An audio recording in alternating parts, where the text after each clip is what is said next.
students, welcome back again to Chinmoy's YouTube channel. So till now I have already posted 2 episodes of circulatory system. So this would be your third video on circulatory system. So I think you all have till now subscribed to my channel. If you have not subscribed to my channel, please do subscribe to my channel and don't forget to like and share my videos so that all your friends can get benefit from this channel. Now, if you have not gone through the previous episodes of circulatory system, please go through it. Then it will be easier for you to understand today's episode. And today's episode is about what are the functions of blood. So let us start with today's episode. Now, what are the learning outcomes of today's episode? Today we will be discussing only about the functions of blood in detail along with the diagrams, so that it should have a clear picture we'll have and clear idea of what are the main functions of the blood. So let us start with the first main function of the blood. Now here comes the first function of blood. So what is it? Now it is the transport of nutrients and waste products. So the nutrients and waste products, how are they transmitted or transported rather to different parts of the body? Now suppose this is a capillary, see my pointer here, through this the blood is flowing. Now this is the venous end. So this is the capillary, and we have discussed in the previous slides that what is an artery, what is a vein, and what is a capillary doing. So capillary is connecting between the artery and a vein, and the blood is passing through this capillary. Now here is a cell. So in this cell, whatever nutrients that were present in the blood are being transported to the cell, and the waste materials from the cell such as carbon dioxide and all which are to be excreted out are in turn they are shifted back to the blood. So like this, nutrients are being taken up by the cell from the blood, and the waste things of the cell are being transmitted to the blood to send it to the excretory organs for the purpose of excretion. So this is the first main function of blood. Is it clear to everyone? So we can see here in the diagram how the nutrients are taken in and how the waste is given out by the cell to the blood. Now let us move on to the second function. Now here comes the second function, that is the transport of respiratory gases. So transport of respiratory gases taking place here. Let us see this diagram. Now blood transports, now this is, suppose this is the tissue cell, and blood, here we can see the red blood cell which is having oxygen attached to it. So oxygen is transferred to the tissue cell, or we can say that blood transport oxygen from the lungs to the tissues and carbon dioxide from the tissues back to the respiratory system to get exhaled out as carbon dioxide. So what is happening? As soon as we are inhaling oxygen, it binds with the hemoglobin of the blood and it is then reaching the lungs or being transported to the lungs by the blood, and whatever carbon dioxide was present in the lungs, that is being bound to the hemoglobin again, so that is being transferred for excretion. So it's a waste material. So this is how the transport of respiratory gases is occurring here. Now this is the second function. So what will be the third function? Now here is the third function, rather we can say that it is one of the most important functions of blood, that is transport of body secretions. Now what are the body secretions? We can say the secretions which are produced from the endocrine glands. Now when we have studied the lesson of endocrine system, I have discussed with you that the blood helps in the transport of the secretions from the target cell to the effective organ. So blood is only acting as the courier. So if you have not gone through the lessons of endocrine system, please go through it so that it will be easier to understand each and every lesson what I am teaching. This I have taught you long back, so I will be putting the link here in my video so that you can go back to those lessons and find out what I have taught in there. So here let us see the diagram. This is the target cell and this was the secreting cell. Now it has secreted some hormones and it is carried by the blood, and here when the target cell comes, the things which were secreted, suppose hormone, they bind with certain protein receptors here and they are acting with the target cell. So this is what is happening in every reaction of our body. There are several endocrine glands which are secreting many hormones which have several important functions in our body. So that we have already discussed. So here it's not important to discuss them. Just you understand that secreting cells are secreting, they are being carried through the blood and they are acting on the target cell. So now move on to the next part. Now, how it is regulating the body temperature. Now, one of the most important of blood is that also in the regulation of body temperature. Now, when the body becomes too cold, so what exactly it is done? Now, heat is conserved. How heat is conserved? These blood vessels, they constrict. That is called vasoconstriction, and so it helps in the restriction of heat loss from the body. So heat is conserved. Now when our body is too cold, if the blood vessels then also start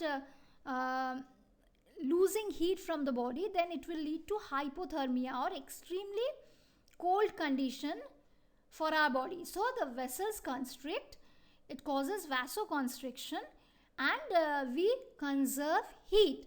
And what will happen when there is increased heat in our body? So the blood vessels, they dilate. That is vasodilatation or vasodilation, which helps us to increase the heat loss across the epidermis.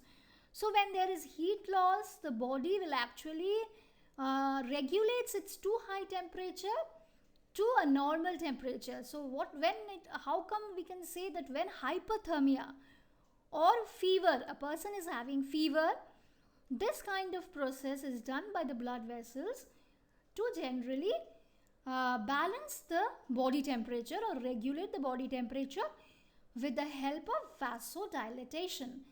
So there are two processes. One is vasoconstriction of the blood vessels and what is vasodilation of the blood vessels. So these are two important things which help in the regulation of the body temperature. Now let us see the next function. Now here comes the next function. What is it? It is the defense against infection. So we have already studied, when we have studied the WBC, if you still now remember, or just try to recall, dear students, that how they are fighting against infection. Some are producing antibodies, some are just engulfing the bacteria through the method of phagocytosis. So here I have shown a white blood cell which is engulfing the bacteria, and at the end the bacteria is digested in this cell, or rather in this white blood cell it is digested. So we have learnt about several types of WBCs which are acting as, which are phagocytic in nature. Suppose the neutrophils, which are highly phagocytic. Suppose this is a neutrophil. Now we know that a neutrophil is 3 to 6 lobed. Now it is having 3 lobes, if you remember that. So please try to go to that slide and read the functions of WBC. It will be easier here. So how it is acting as a defense against the infection. We all know that the basophils are also secreting histamine, which dilates the blood vessels and make their wall very much leaky to fight against germs. So there are many functions of WBC, like eosinophils also. They are producing antitoxins which detoxify rather the poison which is secreted by the germs. So this is how the blood is also helping us to fight against infection. So what is there in the next one? Now here comes the another important function of blood, that is maintaining the pH.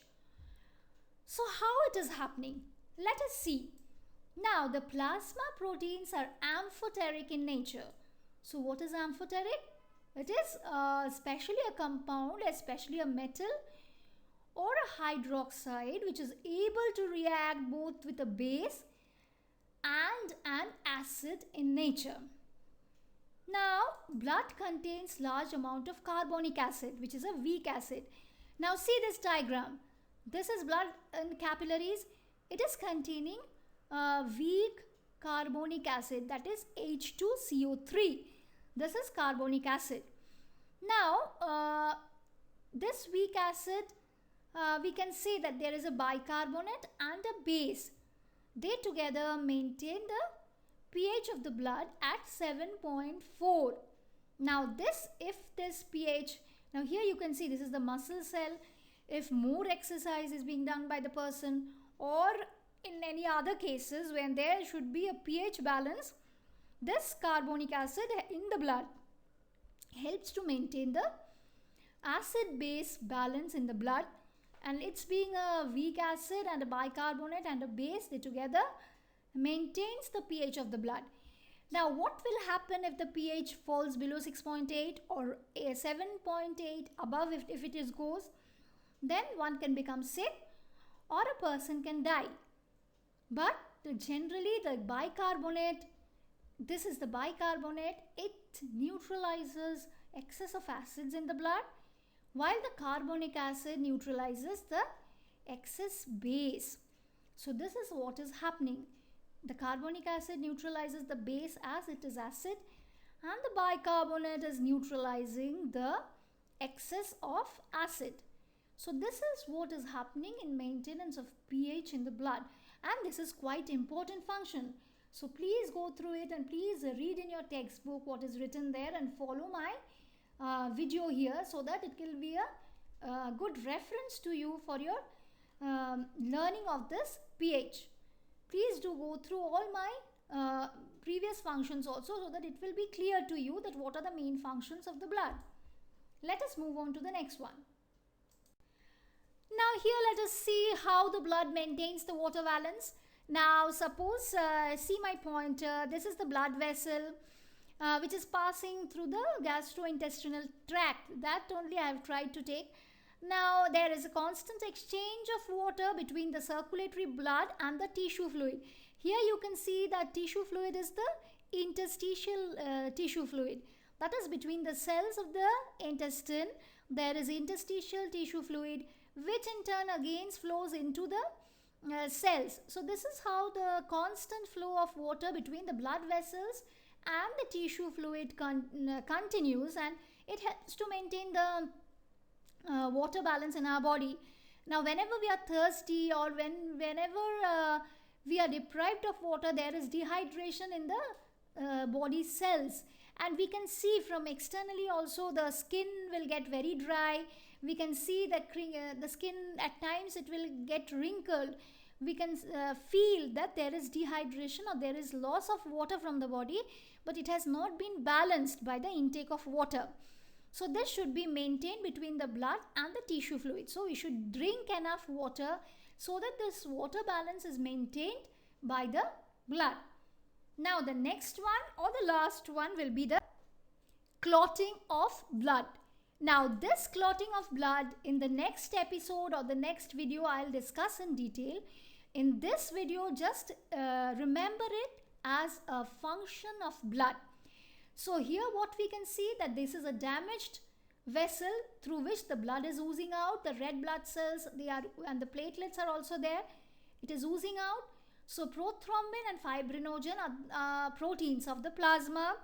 They help in the clotting of the blood. We can see in the second slide that they are helping in the clotting of the blood at the site of injury, which helps in the prevention of blood loss. So this is how the red blood cells are being stopped from oozing out from a ruptured vessel through the we can say that through the action of prothrombin and fibrinogen. proteins which are present only in the plasma of the blood. So no external application is required. They'll clot normally. So this is another important function of the blood. So this is all for today, and all with this functions of the blood will wind up today, and the next video will be the clotting of blood in details. So keep updated, stay subscribed to my channel, and please do subscribe so that you keep on getting my updates. And don't forget to like and share my videos if you are liking my channel, so that everyone should get the benefit of learning these topics in an easy and lucid way. So this is all for today, and coming up with another brand new episode of coagulation or clotting of blood. Thank you.